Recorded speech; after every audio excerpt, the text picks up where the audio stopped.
الحمد لمن قدر خيرا وخبالا والشكر لمن صور حسنا وجمالا الحمد لمن قدر خيرا وخبالا والشكر لمن صور حسنا وجمالا والشكر لمن صور حسنا وجمالا فرد صمد عن صفة الخلق بريء فرد صمد عن صفة الخلق بريء رب أجلي خلق الخلق كمالا رب أجلي خلق الخلق كمالا لا جد ولا ند ولا حد لمولاه لا جد ولا ند ولا حد لمولاه الآن كما كان ولم يلق زوالا الآن كما كان ولم يلق زوالا বর্তমান সময়ে আমাদের ঈমানগুলোকে টেকিয়ে রাখা বড় কষ্টকর। নবী আলাইহিস সালাতু ওয়াস সালাম 1450 বছর আগে বলে গেছেন যে এমন একটা সময় আসবে, এমন একটা যুগ আসবে যেই সময়ের মধ্যে মানুষেরা আগুনের কয়লা হাতের মধ্যে নিয়ে ঘুরে বেড়াবে, হাতের মধ্যে নিয়ে ঘুরে বেড়াবে, আগুনের কয়লা ধরে থাকা সম্ভব হবে, কিন্তু ঈমানটাকে টেকিয়ে রাখা অসম্ভব হয়ে যাবে। সময় খুব সংকীর্ণ। আল্লাহ পাক রব্বুল আলামিন কোরআনুল কারীমের মধ্যে বললেন, সুম্মা লাতুসআলুন্না ইয়াওমাইযিন আনিন নাঈম। আল্লাহ পাক রব্বুল আলামিন বলেন, ইয়া রাসূলুল্লাহ, আপনি আপনার উম্মতদেরকে জানায়া দেন,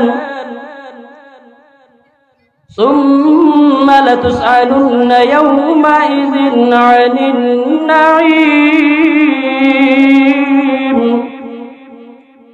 যে কিয়ামতের দিন সমস্ত বান্দাদেরকে আল্লাহ পাক রব্বুল আলামিন জিজ্ঞাসা করবেন, ও বান্দারা, তোমাদেরকে যে আমি নিয়ামত দান করছিলাম, যে নিয়ামত তুমি বান্দারে দান করছি, এই নিয়ামত তুমি কোন কাজে ব্যয় করছো?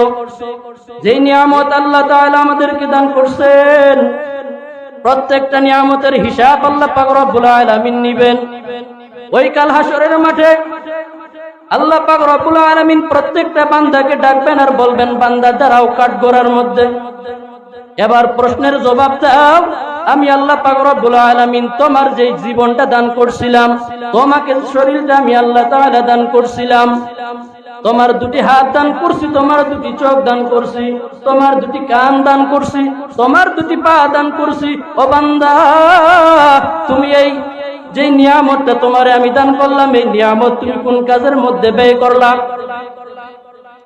আল্লাহ পাক রব্বুল আলামিন কোরআনুল কারীমের মধ্যে বলেন, ইন্নাস সামআ ওয়াল বাসারা ওয়াল ফুয়াদা কুল্লু উলাইকা কানা আনহু মাসউলান।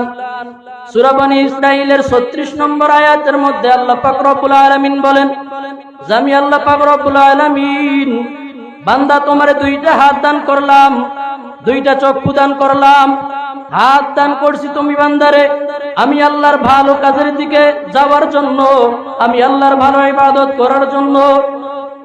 আমি আল্লাহ পাক রব্বুল আলামিন তুমি বান্দারে চোখ দুইটা দান করলাম, ভালো কাজের দিকে দৃষ্টিপাত করার জন্য, কুরআনুল কারীম পড়ার জন্য, ভালো দিকে যাওয়ানোর জন্য।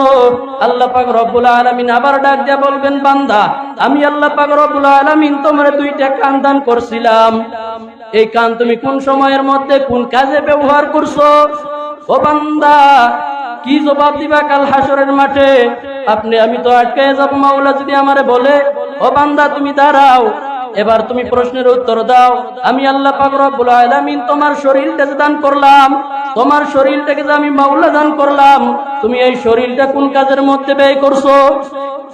যখন বলবে হাত তুমি কোন কাজের মধ্যে ব্যয় করছো, আমি প্রশ্নের উত্তর দিতে পারবো না। ভালো কাজ যদি করে থাকে আমার হাত কাল হাসরের মাঠে উত্তর দিয়ে দিবে।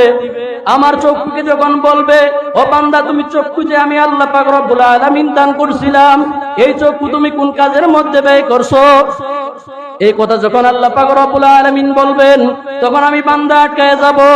আল্লাহ পাক রব্বুল আলামিন আবার যখন ডাক দিয়ে বলবে, বান্দা আমি আল্লাহ পাক রব্বুল আলামিন তোমারে দুইটা কান দান করছিলাম, এই কান তুমি কোন কাজের মধ্যে ব্যয় করছো, কোন কাজের দিকে তুমি আহ্বান করছো, কোন কাজের দিকে তুমি এই কথাগুলো শ্রবণ করছো। আল্লাহ পাক রব্বুল আলামিন যখন ডাক দিয়া বলবে, ও বান্দা আমি আল্লাহ পাক রব্বুল আলামিন তোমার দুইটি পা দান করছিলাম, এই পা গুলো দিয়ে তুমি কি করছো, দুনিয়ার মধ্যে কিভাবে চলছো, কিভাবে ফিরছো, এই কথা যখন আপনি আমাকে বলা হবে, ও বান্দা আমরা আটকায় যাব। যখন আল্লাহ পাক রব্বুল আলামিন প্রশ্ন করবে, এই প্রশ্নের উত্তর আমরা দিতে পারবো না, এই প্রশ্ন আমরা আটকে যাব। আমরা হাত কোন কাজের মধ্যে ব্যয় করছি আমরা কেউ জানি না, আমরা চক্ষু কোন কাজের মধ্যে ব্যয় করছি আল্লাহ পাক রব্বুল আলামিন সব ভালো জানেন। আমরা কোন কাজের দিকে পাকে আহ্বান করে নিয়ে গেছি আল্লাহ পাক রব্বুল আলামিন তাও জানেন। আল্লাহ পাক রব্বুল আলামিন শুধু বলেন, আল্লাহ পাক রব্বুল আলামিন শুধু বলেন, বান্দা তোমাকে যে এত নাজ নিয়ামত আমি দান করলাম, এত নিয়ামত দান করলাম, তুমি এই নিয়ামতের শুকরিয়া আদায় করলা কিনা। আল্লাহ পাক রব্বুল আলামিন শুধু অন্তরটাকে পরীক্ষা করবেন। আল্লাহ পাক রব্বুল আলামিন এই অন্তরটাকে পরীক্ষা করার জন্য আমাদের ভিতরে একটা গোশতের টুকরা দিবেন, সেটা হলো কল্প। এই কল্প যা কল্পনা করে আমরা তাই করি। কল্প যদি বলে যাও এখন নামাজে যাও, আমরা নামাজের মধ্যে যাই। কল্প যদি বলে যাও এখন জেনাহের কাজ করো, আমরা জেনাহের মধ্যে পতিত হই। কল্প যদি বলে যাও এখন গান বাজনা শুনো, আমরা সেই দিকে রওনা হয়ে যাই। কিন্তু আমরা একটু বিবেচনা করে দেখলাম না, আমরা একটু চিন্তা করে দেখলাম না, আরে মাওলা তো এই শরীরটা আমারে দান করছেন, আল্লাহ পাক রব্বুল আলামিন আমার দুটো হাত ভালো রাখছেন। ও বান্দা একটু চিন্তা করিয়া দেখো, যার হাত নাই সে বুঝে হাত না থাকা কি জিনিস, যার চক্ষু নাই সে বুঝে চক্ষু হারা কি জিনিস, যার কান নাই সে বুঝে কান হারা কি জিনিস, যার পা নাই সে বুঝে পায়ের মূল্য কেমন। ও বান্দা আমরা এখন বুঝবো না, আমাদের অন্তরগুলো নষ্ট হয়ে গেছে, আমরা গুনার দিকে ধাবিত হইতে হইতে হইতে হইতে আমাদের কলবগুলো শেষ হয়ে গেছে, কালো হয়ে গেছে। ও বাবা এখন কলবগুলোকে পরিষ্কার করতে হবে, আল্লাহ তাআলার জিকির সর্বহালতে করতে হবে। যখন আমি আল্লাহ তাআলার জিকির করতে পারবো, তখন আপনার আমার ভিতরে আল্লাহ তাআলার একটি নূর পদার্থ আমাদের ভিতরে কাজ করবে, যেই নূরের আলোতে যেই নূরের আলোর মধ্যে আমরা আল্লাহ পাক রব্বুল আলামিনের সমস্ত নিয়ামতকে ধরতে পারবো।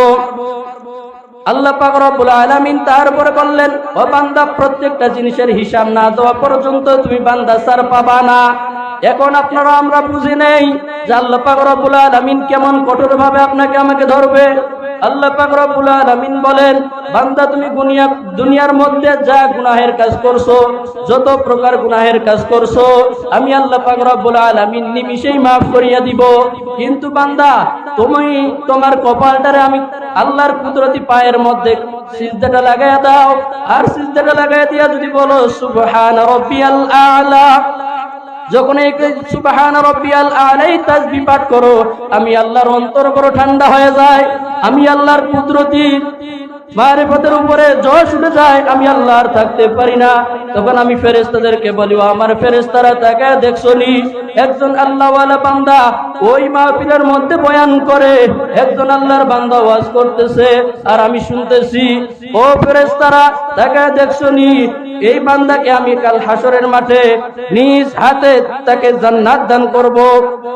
আল্লাহ পাক রব্বুল আলামিন কত সুন্দর ভাবে বান্দাদেরকে বুঝাইতেছেন, বান্দা বুঝো এই নিয়ামত শুধু তোমাকে না, আমি প্রত্যেকটা বান্দাকে এই নিয়ামত দান করি না।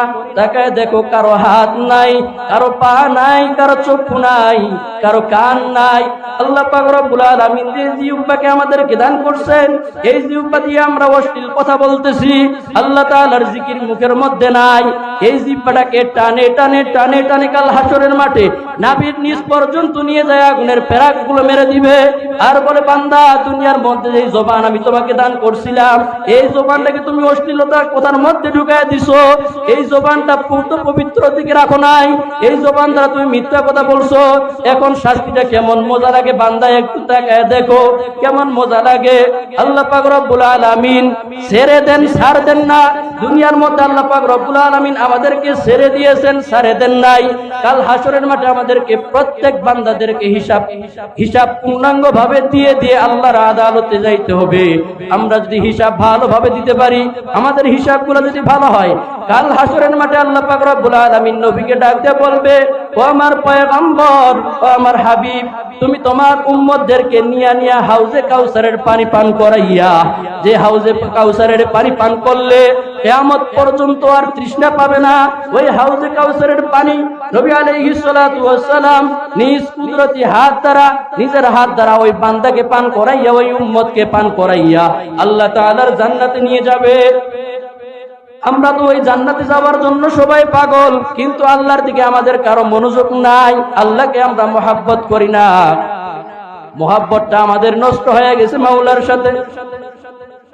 আল্লাহ পাক রব্বুল আলামিন বললেন, দুই একটা কথা আছে, কথা বলে শেষ করে দিব। আল্লাহ পাক রব্বুল আলামিন বলেন যে, বান্দা আমি তোমারে সৃষ্টি করলাম, তুমি বান্দারে সৃষ্টি করলাম, তুমি বান্দা আমি মাওলার দিকে কোনো খেয়াল নাই। অথচ তোমার বাবাই ডাকছে দৌড়ে গেছো, তোমার মা ডাকছে দৌড়ে গেছো, তোমার ভাই ডাকছে দৌড়ে গেছো, তোমার বোন ডাকছে দৌড়ে গেছো, কিন্তু প্রতিদিন 5 ওয়াক্ত নামাজে 5 বার মুয়াজ্জিন সাহেব ডাক দেয়, তুমি একটা ডাকও সাড়া দিলা না।